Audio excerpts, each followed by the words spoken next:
Bienvenue à bord du Volvo XC90, le nouveau fleuron du constructeur suédois. Et effectivement, c'est quand même un énorme gap par rapport à l'ancienne génération. Franchement, ouais. C'est luxueux à souhait, c'est hyper technologique, hyper sécuritaire. Ouais. Bah écoute, moi c'est très simple.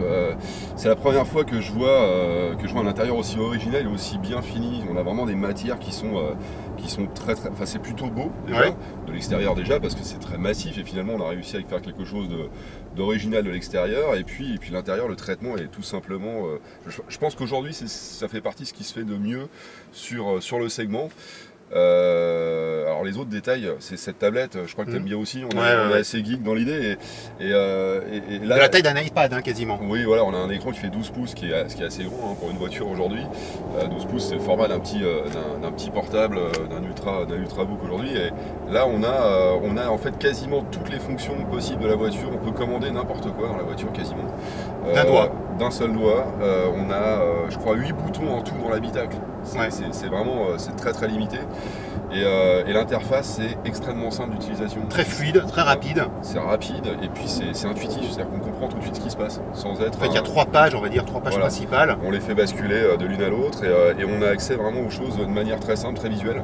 Jusqu'à la climatisation, c'est-à-dire qu'on règle le degré de climatisation avec son doigt. Tout à fait, il y a la clim, mais il y a aussi tous les systèmes de sécurité embarqués de la voiture, toutes les aides à la conduite qui peuvent être pilotées ou désactivées de cet endroit-là. Alors pour aller plus loin, on a une chaîne Hi-Fi absolument fantastique. J'allais y venir. C'est complètement. Il y a un son mais très très cristallin. Avec une puissance mais phénoménale. Et on peut même changer l'ambiance. Oui, c'est ça, on a plusieurs ambiances, salle de concert, acoustique, studio, etc. C'est assez étonnant. Enfin, c'est vraiment je pense que c'est une familiale, c'est une voiture qui permet de faire de longs parcours et en même temps on est qui a cette place et qui permet justement à la troisième rangée d'avoir des personnes qui font 1m70 quand même, c'est pas ridicule, on a des vrais sièges, c'est pas des strapontins. Ce ne sont pas des places d'appoint. Exactement. Enfin voilà, je pense que c'est vraiment une voiture très très aboutie. Alors j'ai pas essayé le nouveau Q7 pour le coup, son concurrent direct. Mais franchement, voilà, peut-être qu'Audi a des soucis à se faire, en tout cas on l'a pas essayé, on peut pas comparer là tout de suite. Alors juste sur le papier, il y a peut-être un petit souci, c'est-à-dire qu'il n'y a pas de motorisation, on va dire noble, il n'y a pas de V6. Voilà. Alors ça c'est un parti pris de Volvo qui, pour des raisons d'environnement, ne veut plus avoir les moteurs au-delà de 4 cylindres. Je pense que, alors même si par exemple sur le marché français la grande majorité va se tourner vers des 4 cylindres. Ce moteur-là, c'est un D5 de 225 chevaux, sera plus de 50% des ventes. Ouais, c'est ça, c'est quand même le gros des ventes, enfin du mix des ventes. Après, je pense que les gens ont besoin d'avoir, enfin on est quand même sur des voitures haut de gamme. On est sur là, c'est un ticket à 80 000 euros quand même. Ouais, avec les options. Avec quelques trucs, 80 000 euros, on a absolument tout dedans, mais je pense qu'à ce niveau-là, on a envie aussi d'avoir un moteur un peu plus noble, avec un son un peu plus sympa et surtout, en cas de besoin, de très très bonne relance. Alors, je ne suis pas en train de dire que le moteur manque vraiment de puissance, mais finalement, on aime bien en avoir un petit peu, on aime bien avoir de la réserve, avoir un son un peu plus sympa. Et c'est vrai que là, ça manque un petit peu. Je crois que c'est le seul petit point noir de cette voiture, mais sinon, on est bien. Donc, au-delà de la technologie pure de la tablette, il y a aussi la technologie embarquée avec des systèmes de sécurité très pointus. Complètement. Parce que l'objectif de Volvo, c'est 0 mort dans ces véhicules à l'horizon 2020. Tout à fait, et ça fait d'ailleurs depuis le XC60, ils ont cette idée-là. Le XC60, c'est un véhicule dans lequel ils avaient instauré le City Safety, qui est en fait un système qui permet de stopper la voiture en cas d'obstacle devant soi et en cas d'inattention du conducteur. Là, on a vraiment poussé beaucoup plus loin cette idée-là, c'est que il y a des capteurs de croisement. C'est-à-dire qu'ils fonctionnent même aux intersections, sur les piétons, les vélos, les voitures. Exactement. Ça fonctionne également. Alors ça, ce qui est dingue, il y a une caméra arrière, une caméra radar arrière. Si quelqu'un arrive trop vite sur vous et qui va préparer les ceintures et les sièges en cas de risque d'impact, sachant que la personne qui arrive trop vite sur vous est avertie grâce au warning qui se met en route. Voilà, c'est vraiment, je crois que c'est la voiture aujourd'hui la plus sûre en termes d'équipement et en termes d'équipement de série d'ailleurs, parce que finalement, il n'y a aucune autre voiture, aucun autre véhicule qui aujourd'hui est équipé en série de ce genre de choses. Après, je trouve que c'est psychologique, mais j'ai l'impression d'être vraiment en sécurité, moi. Oui, alors. Mais c'est psychologique.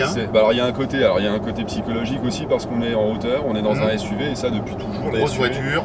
les SUV donnent l'impression d'être en sécurité parce qu'on a une bonne visibilité, on est quand même dans un engin, un beau bébé, hein, on est bien encadré, on va dire, par quelque chose de costaud, d'assez volumineux, et ça aide, psychologiquement ça aide, sachant que les SUV sont pas forcément les meilleurs au crash test Euro NCAP, hein, à la base, hein, c'est pas des véhicules qui sont très bien, toujours très bien notés.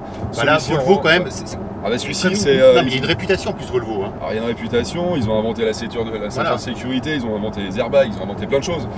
Aujourd'hui, ils ont fait avec ce véhicule des tests qu'aucun autre constructeur n'a fait. Des sorties de route en tout terrain, il y a eu des vidéos d'ailleurs de fait là-dessus. Voilà, ils sont allés très très loin dans la démarche.